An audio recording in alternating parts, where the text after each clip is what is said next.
கரூர்ல இறந்த 41 பேர் ரொம்ப தியாகம் பண்ணியிருக்கிறாங்க. அதனால அவங்களுடைய நினைவு சின்னத்தை வைங்க. இவங்கெல்லாம் முட்டா பயலுக. மருது பாண்டியரு, வேலுநாச்சியாரு, ஏன் உங்க கொள்கை தலைவர் பெரியாரு, ஐயா காமராஜரு, கக்கனு, பாரதிதாசன், பாவலர் பெருஞ்சித்தனார், இவங்க எல்லாம் முட்டாள்கள். கரூர்ல இறந்தாங்கல்ல, உங்களை பார்க்க வந்து இருந்தாங்களா அந்த 41 பேர், அவங்கதான் ஆக சிறந்த விடுதலை போராட்ட தியாகிகள், புத்தக புரட்சியாளர்கள். அதனால அவங்களுக்கு நினைவு சின்னம் வைங்க. அது ஒன்றும் தப்பு இல்லை. இறந்தவங்களாம் சுதந்திர போராட்ட தியாகியா, இந்த மண்ணுக்காக மக்களுக்காக போராடினவங்களா, காவிரி, முல்லை பெரியார், பாலாறு போன்ற சிக்கலுக்காக போராட சிறைக்கு சென்றாங்களா, இல்ல ஜல்லிக்கட்டு பிரச்சனை போராட்டத்துல கலந்துக்கிட்டாங்களா, ஸ்டெர்லைட்ல உயிர் நீத்தாங்களா, ஏதாச்சும் ஒரு போராட்டங்களை கலந்துக்கிட்டாங்களா? தனக்கு பிடித்த நடிகர். நான் என்னுடைய நண்பரை நான் அழைச்சிட்டு போறேன். இப்ப நாங்க 2 பேரும் இருசக்கர வாகனத்துல போயிட்டு இருக்கும்போது அவனுக்கு ஏதாச்சும் ஒரு விபத்து ஏற்பட்டுனா நான் தான் அவனை அழைச்சிட்டு போனேன். நான் தான் அதுக்கு பொறுப்பேற்கணும். உங்களை நம்பி ஒரு கூட்டம் வருது, உங்களை நம்பி ஒரு குழந்தை வருது, விஜய் மாமா பார்க்கணும், விஜய் அண்ணனை பார்க்கணும், விஜய் சித்தப்பா பார்க்கணும், ஒரு சின்ன பிள்ளைகள் வராங்க, அதுக்கு நீங்க தானே பொறுப்பேற்கணும். நீங்க பொறுப்பேற்காம பக்கத்து வீட்டுல உள்ள மாமாவும் பெரியப்பாவும் எப்படி பொறுப்பேற்க முடியும்? நீங்க தானே அதுக்கு மூல காரணம். சாதாரண ஒரு நடிகர் பிரச்சாரத்திற்கு வராரு, அவரை பார்க்கணும், அவர் மேல உள்ள ஒரு திரை ஆசை, அந்த ஒரு திரை ஆசை, ஒரு திரை கவர்ச்சியில உங்களை பார்க்க வந்த பொதுமக்கள், நீங்க லேட்டா வந்ததுனால அவங்க இறந்தாங்க, அதற்கு பொறுப்பு நீங்க. அது உங்க உட்கட்சி பிரச்சனை. அதற்கு ஏற்கனவே மத்திய அரசும் சரி, மாநில அரசும் சரி, உங்க சார்பும் சரி, கிட்டத்தட்ட 40 லட்சத்துல அவங்களுக்கு நிவாரணம் கொடுக்கப்பட்டது. எவ்வளவு? 40 லட்சம். இந்த கரூர் தொகுதியில திமுகவை மக்கள் வச்சு செய்யுங்க அப்படின்னு சொன்னீங்க. இந்த ஊழல்வாதியான எம்ஆர் விஜயபாஸ்கர் அவர்களையும் முன்னாள் சுகாதாரத்துறை அமைச்சர் விஜயபாஸ்கர் அவர்கள் நீங்க இந்த இடைத்தேர்தலில் நிக்க வச்சீங்கன்னா மக்கள் நல்லா உங்களை வச்சு செய்வாங்க. சரியா? மக்கள் இதே மாதிரி முட்டாள்தனமா இருக்க மாட்டாங்க. அரசியல்னா 1 கிலோ எவ்வளவுன்னு கேட்கக்கூடிய இளைஞர்கள் தான் இன்னைக்கு தமிழக வெற்றி களத்தில் இருக்கிறாங்க. என்ன டீம் என்ன மேட்சும் தெரியாது. இப்போ திமுக அதிமுக காரங்க திருடர்கள் தான். அவங்க முட்டு கொடுக்கறதுல பிஎஸ்சி எம்எஸ்சி முடிச்சவங்க.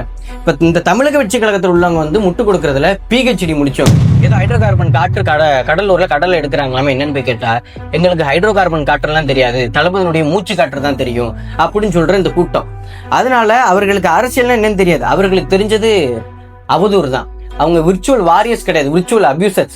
கமலஹாசன் கூட ஒரு படத்துல சொல்லியிருப்பாங்க, ஒருத்தனுக்கு பதில் என்னன்னு தெரியலன்னா பரவாயில்ல, ஒருத்தன் கேள்வியே என்னன்னு தெரியலன்னா என்ன பண்றது அப்படின்னு. அது மாதிரிதான் அவங்க எல்லாம் நம்ம சிரிச்சுட்டு கடந்து போயிடும். சகோதரா வணக்கம்.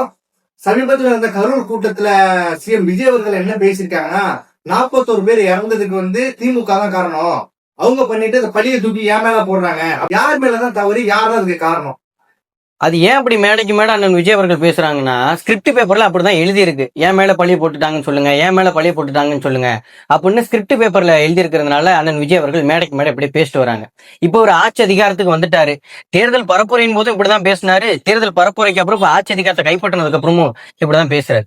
முக்கியமா இந்த கரூர்ல இந்த பிரச்சனைக்கு யார் மூல காரணம்னா அண்ணன் விஜய் அவர்கள் தான். இப்ப திமுக காரங்க தான் கொண்டுட்டாங்க, திமுக காரங்க தான் என் மேல பழிய போடுறாங்க அப்படின்னு சொல்றாரு. அங்க பார்க்க வந்தவங்க யாரோ செந்தில் பாலாஜி பார்க்க வரல, முக ஸ்டாலினை பார்க்க வரல, உதயநிதி ஸ்டாலினை பார்க்க வரல. அங்க பார்க்க வந்த மக்கள், அங்க பார்க்க வந்த தொண்டர்கள் விஜயனுடைய தொண்டர்கள், அங்க பார்க்க வந்த மக்கள் விஜயனுடைய ரசிகர்கள். சரியா? அங்க விஜயை தான் பார்க்க வராங்க. விஜய் அவர்களை பார்க்கணும், விஜய் அவர்களை பார்த்தே ஆகணும்னு பெரும்பாலான கூட்டங்கள் வருது. இவரை பார்க்க வந்து இவருக்காக கூட்ட நெரிசல்ல மக்கள் சிக்கி தண்ணி இல்லாம கழிவற போக முடியாம மக்கள் கூட்ட நெரிசல்ல சிக்கி இறந்து போறாங்க. அதுக்கு மூல காரணம் இவர். ஸ்கிரிப்ட் பேப்பர்ல அப்படி எழுதி கொடுத்துருக்கிறதுனால திமுக தான் காரணம், என் மேல பழி தூக்கி போடுறாங்க அப்படின்னு சொல்லி ஒவ்வொரு மேடைக்கும் தான் மேல உள்ள பழிய மழுப்புவதற்காக அவர் இப்படி பேசிட்டு இருக்காரு. உண்மையிலே அண்ணன் விஜய் அவர்கள் கரூருக்கு எத்தனை மணிக்கு போறதா அனுமதி கடிதம் பெற்றிருந்தாங்கன்னா 3:30 மணிக்கு போறதா தான் அண்ணன் விஜய் அவர்கள் அனுமதி கடிதம் பெற்றிருந்தாங்க. அண்ணன் புஸ்லியானந்த் அவர்கள் கூட ட்விட்டர்ல அதை போட்டிருந்தாங்க. ஆனா இவர் போனது கிட்டத்தட்ட 7 மணிக்கு மேலதான் அண்ணன் விஜய் அவர்கள் அந்த கூட்டத்துக்கு போனார். இதற்கு காரணம் என்ன தெரியுமா? அதுக்கு ஒரு வாரத்துக்கு முன்னாடி தான் திமுக அந்த இடத்துல ஒரு கூட்டம் நடத்தினது. உதயநிதி அவர்கள் கூட பிரச்சாரம் பண்ணிட்டு போனாங்கன்னு நினைக்கிறேன். அதை விட நம்ம பல மடங்கு கூட்டத்தை காமிக்கணும் அப்படின்ட்டு ஒரு கூட்ட வெறி தான் இங்க தமிழ்நாடே தன்னோட கண்ட்ரோல் தான் இருக்கு, எனக்கு தான் அதிக ரசிகர்கள் இருக்காங்க ஒரு காமிக்க வேண்டும் என்பது ஒரு பின்பத்துக்காகவே இவர் கிட்டத்தட்ட 7 மணி நேரம் 8 மணி நேரத்துக்கு பிறகு போனார். அதனால மக்கள் காலையிலே 10 மணிக்கு அங்க வந்திருந்தாங்க. காலையில 10 மணில இருந்து மக்கள் அங்க தொடர்ச்சியாக இவரை பார்க்கணும்னு தண்ணி குடிக்காம சாப்பிடாம கழிவறை போகாம தொடர்ச்சியா நின்று கொண்டிருந்த மக்கள் தான் மயக்க நிலையில கூட்ட நெரிசல்ல மூச்சு விட முடியாம இறந்து போனாங்க. இதுதான் உண்மையான காரணம். நம்ம இங்க விஜய் மட்டும் காரணம், விஜய் எல்லாரும் குத்தி கொன்னுட்டாருன்னு சொல்லல, இந்த பிரச்சனைக்கு விஜய் தான் மூல காரணம்னு சொல்றோம். அதை கூட அவரால் ஏத்துக்க முடியாம அவர் இப்படி மேடைக்கு மேடை என் மேல பழி தூக்கி போட்டாங்கன்னு பேசிட்டு இருக்கிறாரு. நீங்க இப்படி சொல்றீங்க, அவங்க மேடையில சிஎம் விஜய் அவர்கள் என்ன சொல்லியிருக்காங்கன்னா, நான் வந்து 1 மாத காலமா வந்து உறக்கம் இல்லாம ரொம்ப மனவேதனையில இருந்தேன் அப்படின்னு சொன்னாங்க. அது நீங்க எப்படி பாக்குறீங்க? ஆமா, உண்மையிலே மனவேதனையில தான் இருந்தாங்க. ஏன்னா தமிழ்நாட்டு மக்கள் எல்லாம் முட்டா பயல்ல, அதை நம்பி ஆகணும்ல, அதனால அவர் இப்படி சொல்லுவார். அப்படி மனவேதனையில நடந்ததா செப்டம்பர் 27 இந்த சம்பவம் நடக்குது. அடுத்த 2 மாசத்துல டிசம்பர் 27ல ஒரு ஆடியோ லான்ச்ல அத்தனை பேர் இறந்துருக்காங்க. 6 மாத சிசு குடல் நசுங்கி போய் இறந்திருக்கு. எப்படி 6 மாத சிசு, அதுல ஒரு காதல் ஜோடி இறந்திருக்கிறாங்க, பல இளைஞர்கள் இறந்திருக்கிறாங்க, பள்ளிக்கூட மாணவர்கள் இறந்திருக்கிறாங்க. இத்தனை பேரும் அந்த 41 பேர்ல இத்தனை பேரும் இருக்கிறாங்க. கரெக்டா செப்டம்பர் 27ல இறந்து போறாங்க. அடுத்த 2 மாசத்திலே டிசம்பர் 27ல இவர் எப்படி மலேசியால போயிட்டு இந்த ஜனநாயகன் படம் ஆடியோ லான்ச்ல எப்படி இவரால் சந்தோஷமா ஆட முடியுது? அது கேட்கறவெல்லாம் கேன போயலா? தமிழ்நாட்டு மக்கள் முட்டா போயலா? இவர் சொன்னா நம்பிடணும், இவர் சொன்னா ஏத்துக்கணும். அதுக்கு ஒரு பேக்ரவுண்ட் மியூசிக் போட்டு அண்ணன் விஜய் அவர்கள் சொல்றாங்க சரின்னு ஒரு முரட்டு கூட்டம் முட்டு கொடுத்துட்டு இருக்காங்க. இது என்ன மாதிரியான அரசியல், இது என்ன மாதிரியான நாடுன்னு தெரியல. அவர் எப்படி சொல்றாருன்னா, இப்போ என்னுடைய அக்கா பிள்ளைகளை இழந்துட்டேன், என்னுடைய அக்காவை இழந்துட்டேன், என்னுடைய தம்பி தங்கைகளை இழந்துட்டேன் அப்படின்னாரு. சரி, தம்பி தங்கைகளை இழந்துட்டீங்க, பிஞ்சு குழந்தைகளை இழந்துட்டீங்க, அக்கா பையனை இழந்துட்டீங்க, இத்தனை பேரை இழந்தீங்கல்ல, எதுக்காக அன்னைக்கே உங்க அக்கா பையனும் உங்க தம்பியையும் உங்க தங்கச்சியும் உங்க அண்ணனையும் பார்க்காம 10 மாசம் கழிச்சு எதுக்காக வந்து பாக்குறீங்க? அன்னைக்கே நீங்க பாத்துக்கணும்ல. என் மக்களுக்கு ஒரு பிரச்சனைனா நான் என்னைக்குமே என் மக்களோட தான் நிப்பேன், விட்டுட்டு ஓட மாட்டேன்னு நீங்க சொன்னீங்கல்ல. இப்போ சென்னையில இருந்து கரூர் வர கிட்டத்தட்ட ஒரு நாள் ஆனது. ஆனா கரூர்ல இருந்து சென்னை போய் எப்படி நீங்க 2.5 மணி நேரத்துல நீங்க திருச்சி ஏர்போர்ட்ல நீங்க பிளைட் பிடிச்சி எப்படி போனீங்க? நீங்க கரூர்ல பேசுறீங்க எனக்கு பணம் முக்கியம் கிடையாது, ஜனம் தான் முக்கியம் அப்படின்னு. அப்படி ஜனம் முக்கியம்னா 41 பேர் இறந்த அன்னைக்கே நீங்க பாத்துருக்க வேண்டியதானே? எதற்காக பார்க்கல? உங்களுக்கு ஜனம் முக்கியம் இல்ல, ஜனத்தோட ஓட்டு முக்கியம், ஜனத்தோட அதிகாரம் முக்கியம், ஜனத்தோட அறியாமை முக்கியம். அதை நீங்க பயன்படுத்திக்கிறதுக்காக தான் இப்ப எம்ஆர் விஜயபாஸ்கர் கரூர்ல நிக்க போறாரு. அவரை வெற்றி பெற வைக்கணும், வர இடைத்தேர்தலில் உங்களுக்கு வாக்கு வேணும், நீங்க உங்களுடைய பெரும்பான்மையை நிரூபிக்கணும் அப்படிங்கிற ஒரே ஒரு காரணத்துக்காக தான் நீங்க கரூருக்கு வந்து மக்களுக்கு இரங்கல் தெரிவிக்கிற கூட்டம் இல்ல, தேர்தல் பிரச்சாரம் வாக்கு பிச்சை கேட்கிற கூட்டம் தான் நீங்க கரூர்ல பேசியிருந்தது.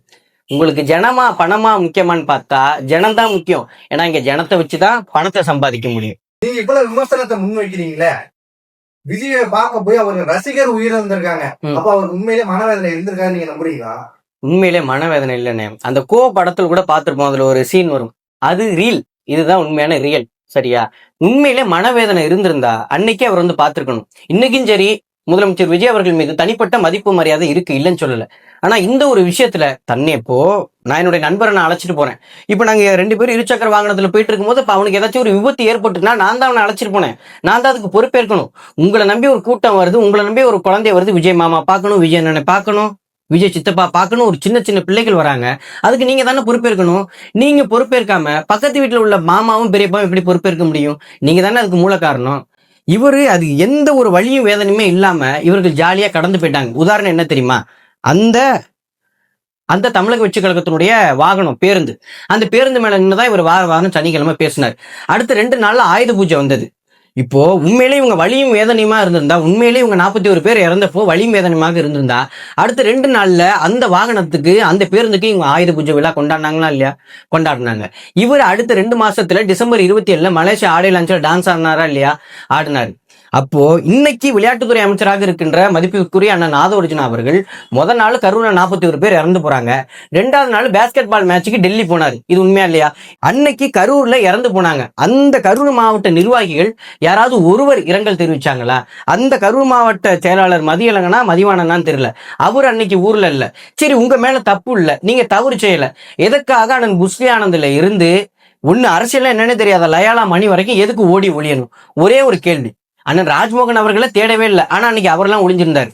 முக்கியமா சொல்ல போனா அன்னைக்கு இருந்த நிர்மல்குமார் அவர்கள், ராஜ்மோகன் அவர்கள், இன்னைக்கு முதலமைச்சராக இருக்கின்ற விஜய் அவர்கள், அப்புறம் அண்ணன் புஸ்லி ஆனந்த் அவர்கள், லயாலா மணி அவர்கள், இன்னைக்கு அறநிலைத்துறை அமைச்சராக இருக்கின்ற ரமேஷ் அவர்கள், நீங்க எல்லாரும் ஏன் தலைமறைவாகணும்? உங்க மேல தவறு இல்ல, தவறு இல்லைன்னா நெஞ்ச நிமித்து நிற்க வேண்டியதானே? இந்த பிரச்சனையில என் மேல தவறு இல்ல, திமுக மேலதான் தவறு அப்படின்னு நிற்க வேண்டியதானே? எங்க நம்ம மேல எஃப்ஐஆர் போட்டுருவாங்களோ, நம்ம மேலதான் தவறு இருக்கு, நம்ம தான் 3:30 மணிக்கு வரேன்னு சொல்லி அவர் 8 மணிக்கு மேல கூட்டிட்டு வந்தோம், நம்ம மேல தவறு இருக்கு, நம்மளை கைது செஞ்சிருவாங்க, நம்ம மேல எஃப்ஐஆர் போட்டுருவாங்க அப்படின்னு சொல்லி நீங்க எல்லாம் ஓடி ஒளிஞ்சவங்க தானே? உண்மையா இல்லையா? நீங்க எவ்வளவுதான் இவ்வளவு விமர்சனம் பண்ணாலும் அவங்கள பார்க்க போன உயிரிழந்த ரசிகர்கள் குடும்பத்துக்கு அரசு வேலை கொடுத்துருக்காங்களே, இது ஒரு நல்ல செயல்பாடா நீங்க பாக்கலையா? இப்போ இறந்தவங்களா சுதந்திர போராட்ட தியாகியா? இந்த மண்ணுக்காக மக்களுக்காக போராடினவங்களா? காவிரி, முல்லை பெரியார், பாலாறு போன்ற சிக்கலுக்காக போராட சிறைக்கு சென்றாங்களா? இல்ல ஜல்லிக்கட்டு பிரச்சனை போராட்டத்துல கலந்துக்கிட்டாங்களா? ஸ்டெர்லைட்ல உயிர் நீத்தாங்களா? ஏதாச்சும் ஒரு போராட்டங்களை கலந்துக்கிட்டாங்களா? தனக்கு பிடித்த நடிகர், அவர் மெர்சல் படத்துல, சர்க்கார் படத்துல, கத்தி படத்துல மறக்காம வசனம் பேசியிருக்கிறாரு. தெரி படத்துல போலீஸா இருந்திருக்கிறாரு. மெர்சல் படத்துல இலவசமா ஹாஸ்பிட்டல் கட்டி கொடுத்திருக்கிறாரு. கத்தி படத்துல கதிரேசனா இருந்து விவசாயிகளுக்காக போராடி இருக்கிறாருங்கிற ஒரே ஒரு காரணத்துக்காக உங்களை கரூருக்கு பார்க்க வந்தாங்க. இதான் ஒரே ஒரு காரணம். நீங்க அன்னைக்கு முதலமைச்சரோ இல்ல முன்னாள் எம்பியோ, முன்னாள் சட்டமன்ற உறுப்பினரோ, முன்னாள் வார்டு உறுப்பினரோ, முன்னாள் ஊராட்சி மன்ற தலைவரோ கிடையாது. மதிப்பிற்குரிய விஜய் அவர்கள் சாதாரண ஒரு நடிகர் பிரச்சாரத்திற்கு வராரு. அவரை பார்க்கணும். அவர் மேல உள்ள ஒரு திரை ஆசை, அந்த ஒரு திரை ஆசை, ஒரு திரை கவர்ச்சியில உங்களை பார்க்க வந்த பொதுமக்கள் நீங்க லேட்டா வந்ததுனால அவங்க இறந்தாங்க. அதற்கு பொறுப்பு நீங்க. அது உங்க உட்கட்சி பிரச்சனை. அதற்கு ஏற்கனவே மத்திய அரசும் சரி, மாநில அரசும் சரி, உங்க சார்பாகவும் சரி கிட்டத்தட்ட 40 லட்சத்துல அவங்களுக்கு நிவாரணம் கொடுக்கப்பட்டது. எவ்வளவு? 40 லட்சம். இது எல்லாம் கொடுக்கப்பட்டும் இன்னைக்கு அவங்களுக்கு அரசு வேலை கொடுக்கப்பட்டிருக்குன்னா கிட்டத்தட்ட 6வதுல இருந்து 12வது புக் வரைக்கும் இவங்க ராப்பாக்களா கண்ணு முழிச்சு படிச்சாங்களா? அப்படி இல்லைன்னா இவங்களுடைய முன்னோர்கள் மொழிப்போர் போராட்டத்துல கலந்து கொண்டாங்களா? ஈழ விடுதலை போராட்டத்திற்காக போராடினாங்களா? ஏதாச்சும் ஒரு பிரச்சனைக்காக போராடினாங்களா? உங்களை பார்க்க வந்து இறந்து போனாங்க. உங்களை பார்க்க வந்து இறந்து போனவங்களுக்கு நீங்க உங்களுடைய சொத்துல இருந்து பாதி வேணா உங்களுக்கு பிரிச்சு கொடுங்க. எதற்காக மக்கள் வரிப்பணத்துல இருந்து இப்ப அவங்களுக்கு அரசு வேலை போட்டு கொடுத்துருக்கீங்க? என்னுடைய வரிப்பணத்துல இருந்து எதற்காக அவங்களுக்கு சம்பளம் கொடுக்கணும்? இந்த கேள்விக்கு பதில் இருக்கா? இல்ல அவங்களுக்கு நினைவு சின்னம் வேற வைக்கணும்னு சொல்றீங்க. அப்ப அவங்களுக்கு நினைவு சின்னம் நீங்க வைக்கணும்னா மருதுபாண்டியருடைய சிலையை எடுத்துருங்க, அம்பேத்கருடைய சிலையை எடுத்துருங்க, இன்னும் தமிழ் மொழிக்காக மண்ணுக்காக போராடிய அத்தனை தலைவருடைய சிலையும் எடுத்துருங்க. அவங்களுடைய நினைவு சின்னத்தை வச்சிருங்க. ஏன் உங்க கட்சியினுடைய கொள்கை தலைவரா இருக்கட்டும், ஐயா பெரியார் அவர்களா இருக்கட்டும், ஐயா காமராஜர் அவர்களா இருக்கட்டும், அஞ்சலி அம்மாளா இருக்கட்டும், வேலுநாச்சியாரா இருக்கட்டும், இவங்க எல்லாவற்றையும் விட கரூர்ல இறந்த 41 பேர் ரொம்ப தியாகம் பண்ணியிருக்கிறாங்க. அதனால அவங்களுடைய நினைவு சின்னத்தை வைங்க. இவங்க எல்லாம் முட்டா பயலுக. மருதுபாண்டியரு, வேலுநாச்சியாரு, ஏன் உங்க கொள்கை தலைவர் பெரியாரு, ஐயா காமராஜரு, கக்கனு, பாரதிதாசன், பாவலர் பெருஞ்சித்தனார், இவங்க எல்லாம் முட்டாள்கள். கரூர்ல இருந்தாங்கல்ல, உங்களை பார்க்க வந்து இருந்தாங்களா அந்த 41 பேர், அவங்கதான் ஆக சிறந்த விடுதலை போராட்ட தியாகிகள், புத்தக புரட்சியாளர்கள். அதனால அவங்களுக்கு நினைவு சின்னம் வைங்க. அது ஒண்ணும் தப்பு இல்லை. சரியா? உங்களுக்கு 1,71,00,000 பேர் ஓட்டு போட்டதுனால நீங்க என்ன வேணா பண்ணுவீங்க. மிச்சம் உள்ள 9 கோடி பேரும் முட்டா பேலுக. அதனால நீங்க என்ன வேணா பண்ணலாம். அதுக்கு நாங்க வாயை பொத்திட்டு அதை நாங்க பாத்துக்கிட்டே இருக்கணும். நீங்க சொல்றதை நாங்க நம்பிக்கிட்டே இருக்கணும். நாங்க கேட்டுக்கிட்டே இருக்கணும். நீங்க இவ்வளவு அறிவுபூர்வமா தர்க்கத்தை முன்வைக்கிறீங்களா?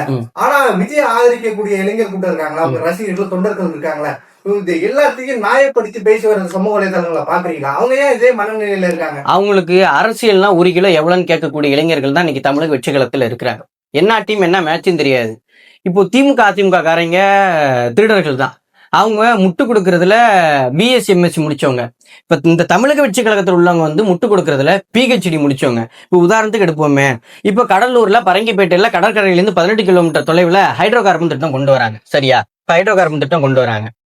இந்த ஹைட்ரோ கார்பன் திட்டத்தை பத்தி இப்ப தமிழக வெற்றி கழகத்துல போயிட்டு கேட்டா, ஏதோ ஹைட்ரோ கார்பன் காற்றோ ஏதோ ஹைட்ரோ கார்பன் காற்று கடலூர்ல கடல்ல எடுக்கிறாங்களாமே. என்னன்னு போய் கேட்டா, எங்களுக்கு ஹைட்ரோ கார்பன் காற்றுலாம் தெரியாது, தளபதியினுடைய மூச்சு காற்று தான் தெரியும் அப்படின்னு சொல்ற இந்த கூட்டம்.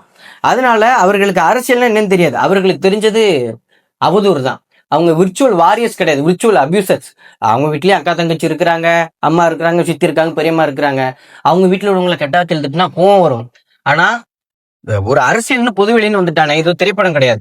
ஒரு அரசியல் பொதுவெளின்னு வந்துட்டா 4 பேர் திட்டுவான், 4 பேர் பேசுவான், விமர்சனத்தை வைப்பான். வைக்கிற விமர்சனத்துக்கு நம்ம பதில் விமர்சனம் வைக்கணும். ஒருத்தர் கேட்கிற கேள்விக்கு நம்ம வந்து மறுபதில் சொல்லணும். இதுதான் அரசியல், இதுதான் ஒரு ஜனநாயகம்.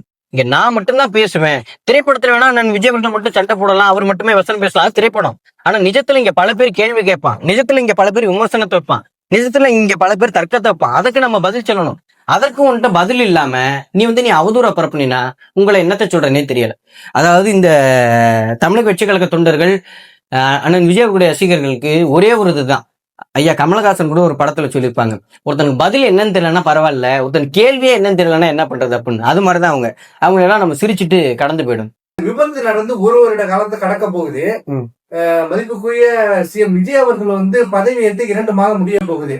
அப்படி இருக்கும்போது இப்ப எதுக்கு கரூர் போகணும்னு நீங்க நினைக்கிறீங்க? ஏன்னா இந்த 10 மாசத்துல அண்ணன் விஜய் அவர்களுக்கு பஸ் கிடைக்கல, ட்ரெயினும் கிடைக்கல, அதனால கரூருக்கு போக முடியல.